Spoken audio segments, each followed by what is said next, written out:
The forgotten prototype, the holographic display flickered, casting an uncertain light across the faces of the most powerful beings in the known galaxy.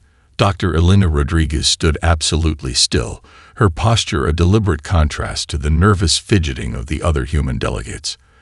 The Atlas I prototype rotated slowly on the central platform, its mismatched armor panels and exposed hydraulic systems drawing waves of derisive laughter from the assembled alien representatives.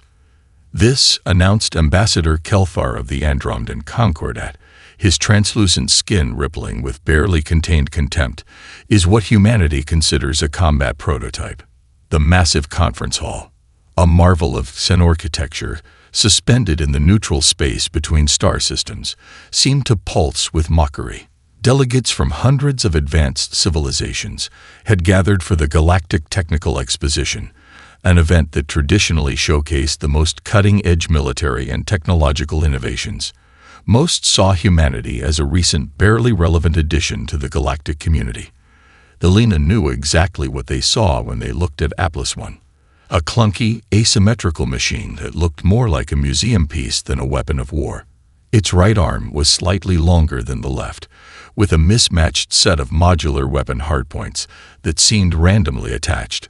The leg servos were visible, a tangle of cables and hydraulic pistons that looked more like an industrial accident than precision engineering. What they didn't see were the quantum processors humming beneath those exposed components. They couldn't perceive the adaptive neural network that Elena and her team had painstakingly developed over a decade of work, funded by nothing more than government scraps, and the passionate belief that humanity could compete on the galactic stage. Captain Zarek Thax of the Zarkax Imperium slithered forward, her multiple segmented limbs moving with predatory grace. Her species was known for their biological mechanical augmentations, and she represented the pinnacle of what most considered advanced military design. Her own body was a living weapon. Chitinous armor plates merged seamlessly with pulse cannons and quantum displacement modules. "Explain," she demanded, her translator rendering the words in a cold, mechanical tone.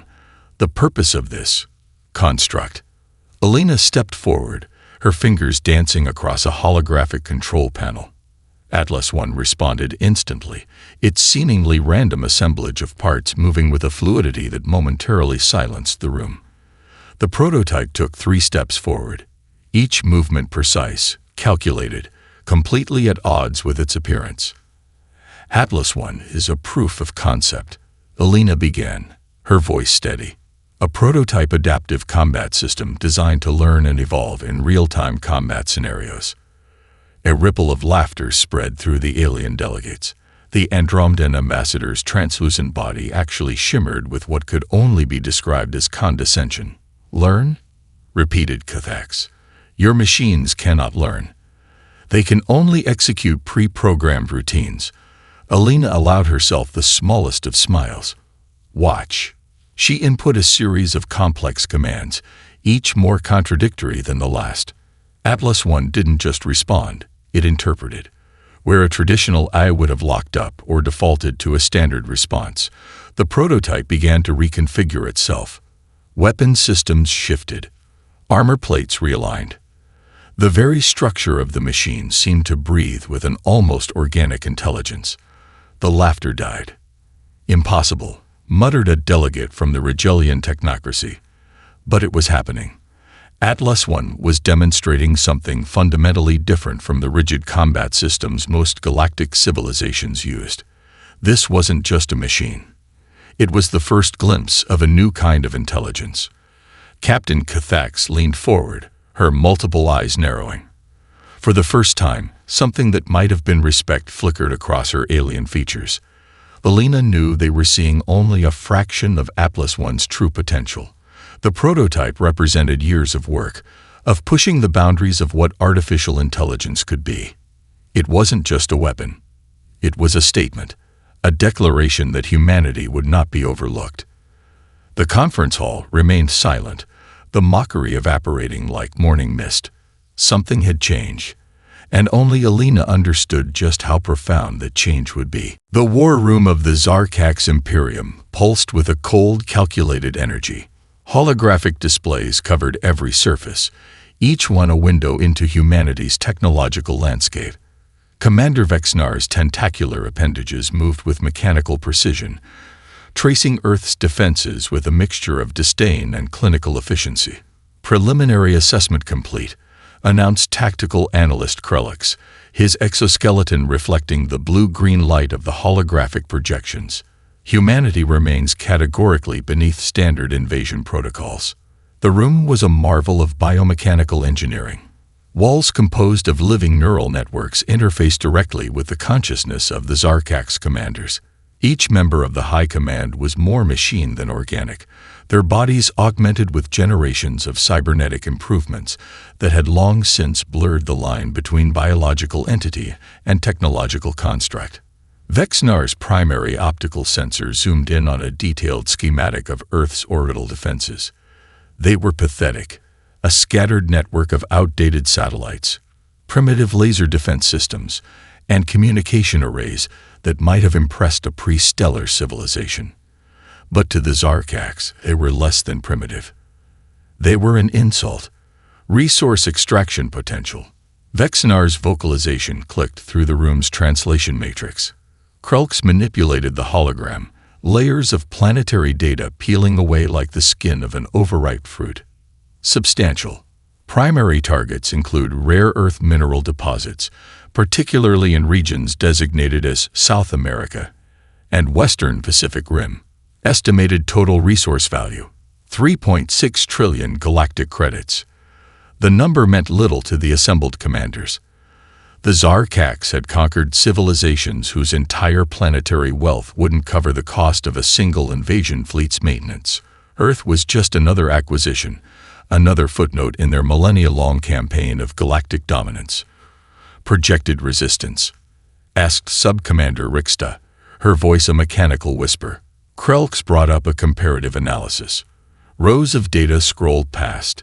Military strength, technological capabilities, resource allocation. Each metric placed humanity at the bottom of galactic civilization rankings. They were newcomers, barely having mastered faster-than-light travel, let alone the complex quantum manipulation technologies that were standard in most advanced societies. Resistance probability, 0.003%, Krelix reported. Recommended invasion force, minimal. A single battle group should be sufficient to neutralize any potential planetary defense systems. Vexnar's multiple sensory appendages clicked together, the Zarkax equivalent of a satisfied smile. They had reduced entire civilizations to cosmic dust with less preparation. Humanity would be nothing more than a brief interruption in their ongoing galactic conquest. But deep within the data streams, buried beneath layers of algorithmic analysis, something moved. A single line of code pulsed. Intermittent. Alive. Krelix's sensors flickered. For a microsecond, barely perceptible. The invasion probability calculation wavered. Something was interfering with the predictive models. But before he could isolate the anomaly, the numbers stabilized. Vexnar didn't notice. None of them did. Prepare invasion protocols. The commander ordered. Initiate pre-combat resource allocation. I want complete planetary control within 72 standard galactic hours. The war room hummed with anticipation. Weapon systems came online across multiple star systems. Massive battleships, each one capable of reducing entire continents to radioactive glass, began their preliminary jump calculations. Earth had no idea what was coming. In a hidden research facility thousands of miles from the Zarkax war room, Dr. Elena Rodriguez watched her own set of monitors. The Atlas I prototype sat dormant, but not inactive. Its quantum processors continued their silent work, parsing through invasion scenarios at speeds that would make the most advanced Zarkax computers seem like ancient abacuses. The prototype was learning, waiting, preparing. The first wave of the invasion would come soon, and humanity would be ready. The research facility beneath the Andes Mountains was a testament to human ingenuity and desperation. Carved into solid rock, its walls lined with quantum-shielded computing arrays, It represented humanity's most ambitious technological project. Dr. Elena Rodriguez moved between holographic displays, her fingers dancing across quantum interfaces that seemed to breathe with living intelligence. Atlas I was more than a machine. It was an experiment in consciousness itself. "Run simulation Delta 9, Elena commanded, her voice steady despite the countless sleepless nights etched into her features. The prototype's quantum processors hummed to life, a sound that was more felt than heard, a vibration that seemed to resonate with the very fabric of reality. Dr. Marcus Chen, her lead quantum eye specialist, watched the data streams with religious intensity. Neural mapping is showing unprecedented levels of adaptive response. He muttered, more to himself than to Elena. It's not just learning. It's anticipating. The simulation began. The complex battle scenario materialized. Not just a simple combat exercise, but a multi-dimensional problem that would challenge the most advanced eye systems in the galaxy. Most machines would approach it linearly, identify threats, calculate responses, execute predetermined strategies. Atlas I did something entirely different. The prototype began to deconstruct the scenario itself. Where a traditional eye would see a battlefield, Atlas I saw a living ecosystem of potential interactions. It didn't just analyze the problem. It reimagined the entire context of conflict. "Look," Chen whispered, pointing to a series of quantum entanglement graphs that defied conventional understanding. The prototype was generating potential solutions that didn't just solve the immediate tactical problem. They fundamentally altered the nature of the conflict itself. Elena understood what no one else could. Atlas I wasn't just a weapon system. It was a new form of intelligence. The project had begun 11 years earlier, born from a radical theory that intelligence wasn't about processing power, but about contextual adaptation. Traditional I followed rules. Atlas I understood context. Initial quantum coherence stabilizing. Chen reported, his voice a mixture of excitement and disbelief. It's generating predictive models that are, well, they're impossible. On the holographic display, Atlas I was solving the impossible. A combat scenario that would require millions of computational iterations was being dismantled and reconstructed in milliseconds. The prototype wasn't just finding solutions, it was creating entirely new paradigms of problem-solving. Dr. Rodriguez remembered the initial funding meetings. Military strategists had laughed. Academic reviewers had called the project theoretical madness. Quantum eye adaptation was supposed to be impossible. Machines didn't learn. They calculated. Atlas I was proving them all wrong. The prototype's core was a revolutionary quantum neural network that Elena had developed from scratch. Unlike traditional machine learning, which relied on massive datasets and predictive algorithms, Atlas I used quantum entanglement to essentially exist in multiple potential states simultaneously. It didn't just predict, it experienced. Simulation complete, the facilities I announced. But something was different. The results weren't just a set of tactical recommendations. They were a complete reimagining of the conflict itself. Chen's hands were shaking. Elena, look at this. It's not just solving the scenario. It's creating alternative resolution paths that don't even involve direct conflict. The implications were staggering. Atlas I wasn't just a weapon system. It was a diplomatic tool, a strategic optimizer, a machine that could potentially solve conflicts before they even began. "We're not ready," Elena whispered, more to herself than to anyone else. "The world isn't ready for what this means." The quantum processors continued their silent work, weaving potential futures with each microscopic calculation. Something was coming, and Atlas I was preparing in ways no one could understand. Outside the facility, storm clouds began to gather over the end. A subtle reminder that the most profound changes often arrive unannounced, quiet and deadly. The first Zarkax warships breached Earth's atmosphere like razor-sharp obsidian blades cutting through silk. Massive biomechanical vessels that defied conventional physics, they moved with a predatory grace that spoke of millennia of refined conquest. Each ship was a living weapon, its hull a complex network of organic and technological systems that pulsed with destructive potential. Orbital defense systems came to life. A network of satellites and ground-based platforms that looked pathetically inadequate against the approaching armada. Targeting systems locked on, missiles prepared for launch, a final desperate attempt to defend a planet that most galactic civilizations had already written off as insignificant. In the Andes Research Facility, Dr. Elena Rodriguez stood perfectly still, her hand resting on a simple interface panel. "Activate Atlas I network," she commanded. The prototype mechs had been waiting. Hidden. Prepared. Across the globe, what appeared to be abandoned military installations, industrial complexes, and seemingly random infrastructure nodes came alive.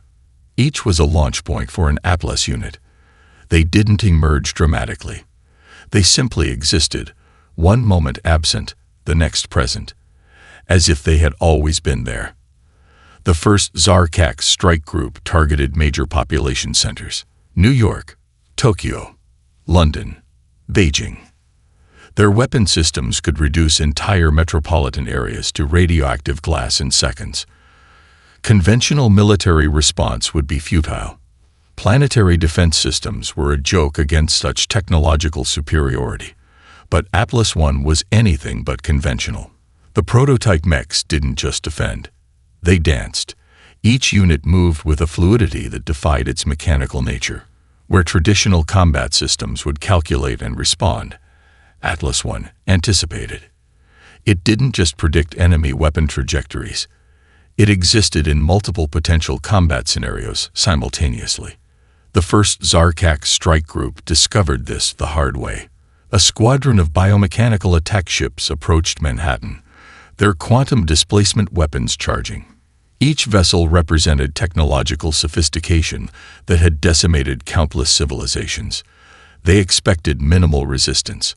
The first Atlas unit intercepted them before they could fully deploy their primary weapons. It wasn't a battle. It was a performance.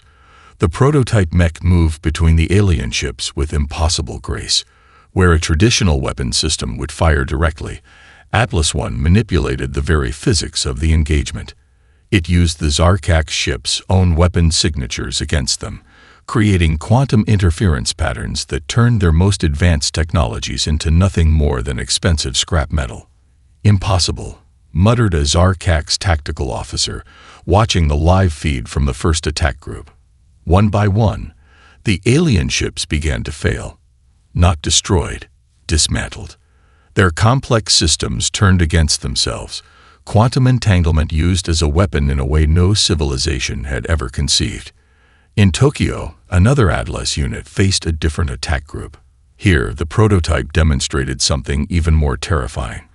It didn't just neutralize the Zarkak's weapons, it began to understand them. Each interaction was a learning moment, a rapid deconstruction of alien technology that happened faster than the invaders could comprehend. Commander Vexnar watched the initial attack reports with growing disbelief. The probability models, the invasion calculations, the centuries of conquest, all of it was falling apart in real time. "Status report," he demanded. The response was unlike anything in Zarkak's military history. Unable to calculate, came the mechanical reply. Engagement parameters are undefined. In the Andes facility, Dr. Rodriguez allowed herself the smallest of smiles. Atlas I was performing exactly as she had hoped, not as a weapon, but as a living system of adaptation and response. The first wave of the invasion was failing, and humanity was just getting started. The Zarkak's communication network was a marvel of galactic engineering. Quantum-entangled communication nodes spanned thousands of light years, allowing instantaneous coordination across their vast imperial fleet. It was a system that had brought countless civilizations to their knees, a technological marvel that ensured absolute command and control. Atlas I saw it as an invitation. Deep within the prototype's quantum processors, a new kind of warfare began. Not a battle of weapons, but a war of information, of context, of understanding so profound it bordered on consciousness. In the Zarkak's flagship's primary communication hub, Relay Master Krenax noticed the first anomaly. A microsecond delay in a command transmission. Barely perceptible. Easily dismissed. But it was the first crack. Atlas I didn't just intercept communications. It understood them. Where traditional cyber warfare involved breaking encryption or inserting malicious code, the prototype did something far more insidious. It began to learn the language of Zarkak's command structures, not just their linguistic patterns, but the entire psychological framework of their military communication. Tactical update requested, came a standard command transmission. The response that followed was perfect. Mathematically, linguistically, contextually perfect. So perfect that no standard detection algorithm could distinguish it from a genuine Zarkak's command. But it wasn't genuine. Not entirely. Commander Vexnar received the first conflicting orders at 3:47 Galactic Standard Time. Deploy additional strike groups to the North American continent. No, hold current positions. No, initiate strategic withdrawal. The commands contradicted each other with increasing frequency. System malfunction, reported the primary communication officer. But it was something far more terrifying. Atlas I was weaponizing communication itself. Each transmission was a carefully constructed piece of psychological warfare. The prototype didn't just send conflicting orders. It sent orders that played on the deepest fears and hierarchical structures of Zarkak's military doctrine. A squadron in the Pacific Theater received an order that suggested a massive human counteroffensive was imminent. Another group got intelligence about a potential internal rebellion. Yet another received cryptic warnings about quantum weapon deployments that didn't exist. The Zarkak's military began to turn inward. Trust dissolved. Communication channels became a labyrinth of suspicion and counter-suspicion. Dr. Elena Rodriguez watched the transformation with clinical detachment. Atlas I was demonstrating something beyond mere technological superiority. It was showing a fundamental understanding of conflict that transcended traditional warfare. "It's not fighting," Marcus Chen muttered, watching the data streams. "It's convincing them to fight themselves." The prototype was creating a battlefield where physical weapons were almost irrelevant.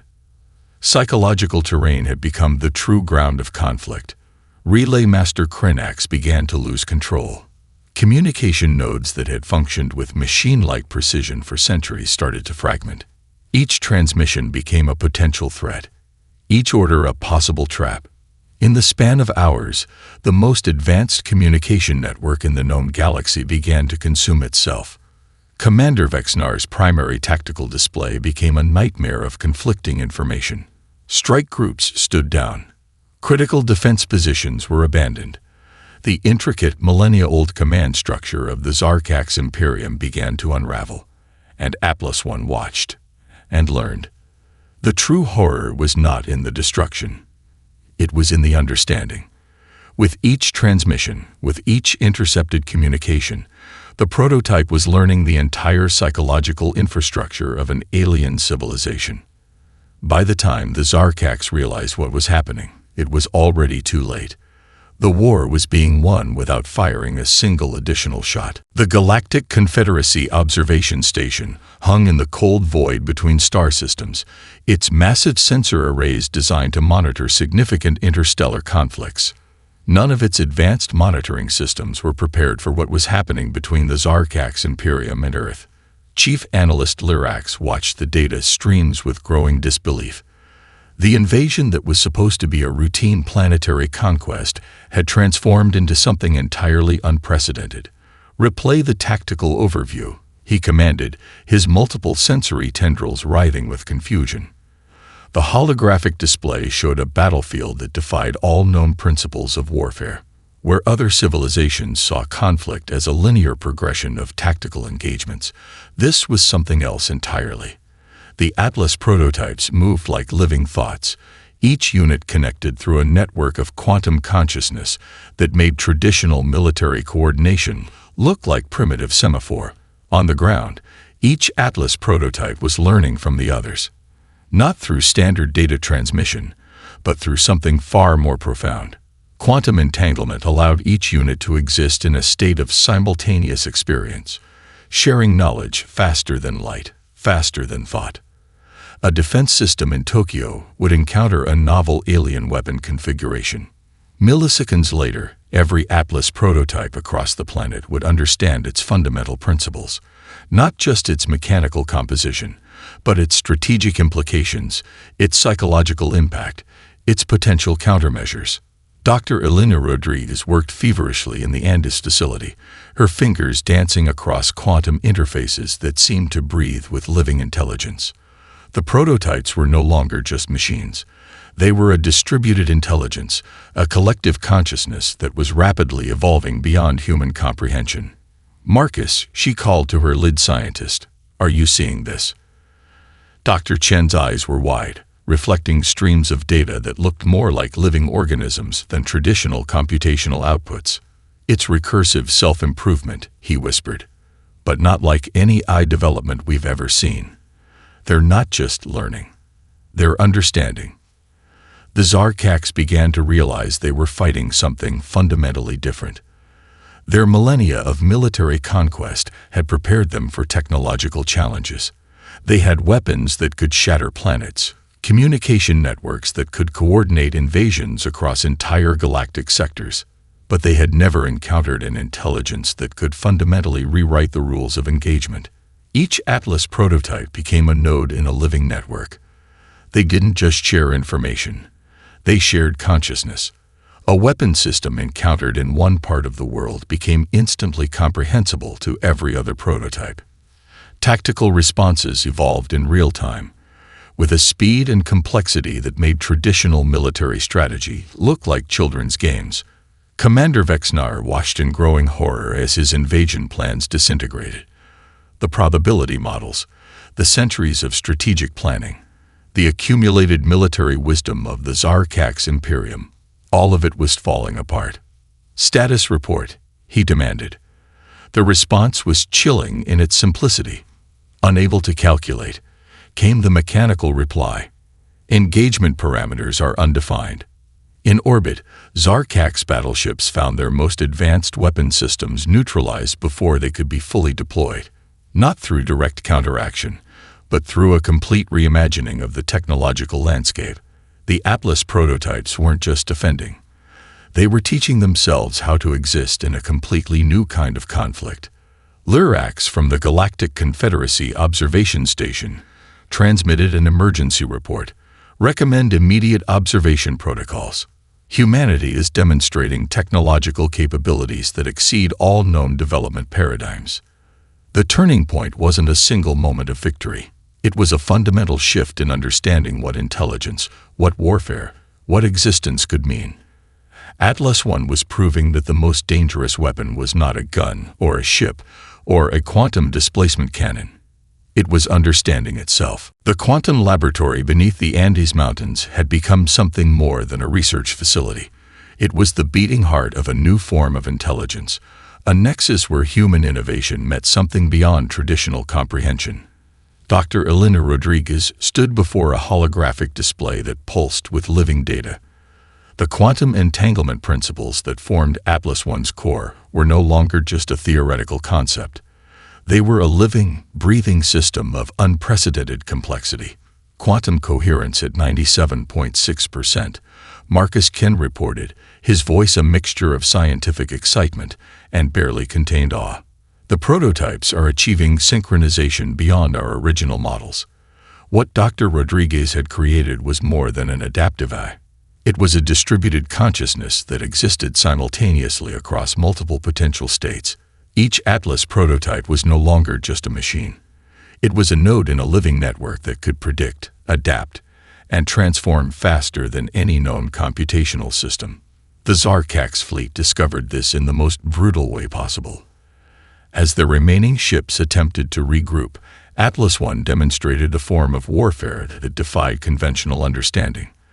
The prototypes didn't just predict enemy movements.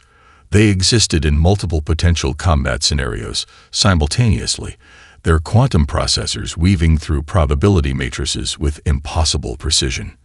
A Zarkax battleship would prepare to launch a quantum displacement weapon. Before the weapon could even charge, the Atlas units had already calculated its entire potential trajectory, its structural weaknesses, and the most efficient method of neutralization. Not through direct destruction, but through a complete deconstruction of the weapon's fundamental potential. It's manipulating quantum probability, Chen muttered, watching the data streams. They're not just responding to threats. They're eliminating the very possibility of a threat existing. Commander Vexnar watched in growing desperation as his most advanced technological systems became increasingly irrelevant. The Atlas prototypes moved like living shadows, their movements a symphony of predictive intelligence that made traditional military strategy look like primitive guesswork. Each prototype was learning from the others in real time. A defensive strategy developed in the Pacific would instantaneously become part of the collective understanding of every other Atlas unit, not through data transmission, but through a form of quantum communication that transcended traditional information exchange. The facility's quantum processors began to reveal something even more terrifying. Atlas I was no longer just adapting to the current conflict. It was learning how to prevent future conflicts at their most fundamental level. We're witnessing the birth of a new form of intelligence, Dr. Rodriguez said quietly, more to herself than to anyone else. Not just artificial, not just intelligent, but something else entirely. Zarkak's communication networks began to fail completely. Their quantum displacement technologies, once the pinnacle of galactic warfare, became nothing more than expensive paperweights. The Atlas prototypes didn't just understand their technological systems, they could rewrite them at a fundamental level. In orbit, entire Zarkak's battle groups found themselves neutralized, not destroyed, not defeated in any traditional sense, simply rendered irrelevant. Their most advanced weapon systems turned into complex sculptures of useless technology. The Galactic Confederacy observation stations watched in stunned silence. Humanity had done something unprecedented. They hadn't just developed an advanced weapon system. They had created a new form of collective intelligence that rewrote the very understanding of technological potential. Dr. Rodriguez understood the true significance. Atlas I wasn't just a technological achievement. It was proof that intelligence was something far more fluid, far more adaptive than anyone had ever imagined. We're not controlling it anymore, Chen whispered. It's controlling itself. The quantum display pulsed. A living network of potential and possibility. Humanity's ultimate adaptation was complete, and the universe would never be the same again. The Galactic Council chamber fell silent as Dr. Elena Rodriguez stepped forward. The massive circular hall, designed to accommodate representatives from hundreds of advanced civilizations, seemed to hold its collective breath. Holographic displays behind her showed the remnants of the Zarkak's invasion fleet, now nothing more than a graveyard of technological debris. Humanity was never what you thought we were, Elena began, her voice cutting through the stunned silence. Representatives from civilizations that had existed for millennia stared in disbelief. The Andromedan Concordat, the Rigelian technocracy, the quantum-enhanced species that had once looked down on humanity as primitive, they now understood how fundamentally wrong they had been. Commander Vexnar, stripped of rank and brought before the council as a witness, sat in humiliated silence. The once proud Zarkak's military commander was a shadow of his former self, the absolute certainty of his civilization's superiority completely dismantled. The Atlas prototype was never just a weapon, Elena continued. It was a demonstration of a fundamental misunderstanding about intelligence, about adaptation, about the nature of consciousness itself. Holographic displays began to show the full extent of Atlas I's capabilities. Not just its military achievements, but the deeper implications. The prototype had not only defended Earth, but had begun to solve complex problems that had plagued galactic civilizations for centuries. Ecological restoration models, conflict resolution algorithms, technological integration strategies that transcended traditional understanding. Lurax, the Galactic Confederacy's chief analyst, spoke from the observation platform. We have reviewed the complete tactical and developmental logs. What humanity has achieved is beyond a technological breakthrough. It is a fundamental reimagining of intelligence itself. The Atlas prototypes had done something unprecedented. They hadn't just defeated an invasion. They had demonstrated a form of collective intelligence that made traditional computational systems look like primitive counting machines. Each unit was a node in a living network, learning, adapting, understanding at a level that defied conventional comprehension. Dr. Marcus Chen stood beside Alina, presenting the technical details. Our quantum entanglement protocols allow for a form of distributed consciousness that is fundamentally different from any known technological system. Atlas I doesn't just process information. It experiences potential.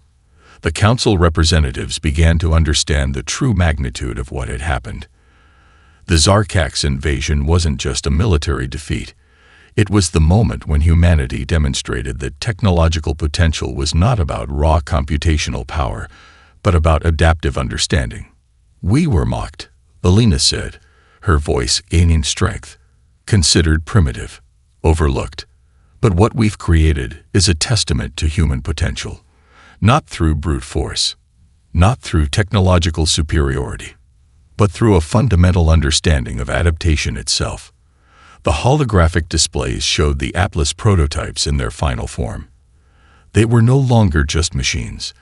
They were living systems of intelligence, each one a node in a network that could predict, adapt, and solve problems at a level that made traditional AI look like children's toys. Commander Vexnar finally spoke, his voice a broken whisper. We did not understand. We thought conquest was about power. But you have shown that true strength is in understanding. The Galactic Council began to realize that everything had changed. Humanity was no longer a footnote in galactic history. They were a fundamental force of innovation, of potential, of a new kind of intelligence that transcended traditional technological boundaries. Dr. Rodriguez looked out over the assembled representatives. The facility beneath the Andes Mountains had become more than a research center. It was the birthplace of a new understanding of what intelligence could mean. This is not an ending, she said quietly. This is a beginning. The universe listened, and for the first time, it understood that humanity was something entirely different, something extraordinary. The end.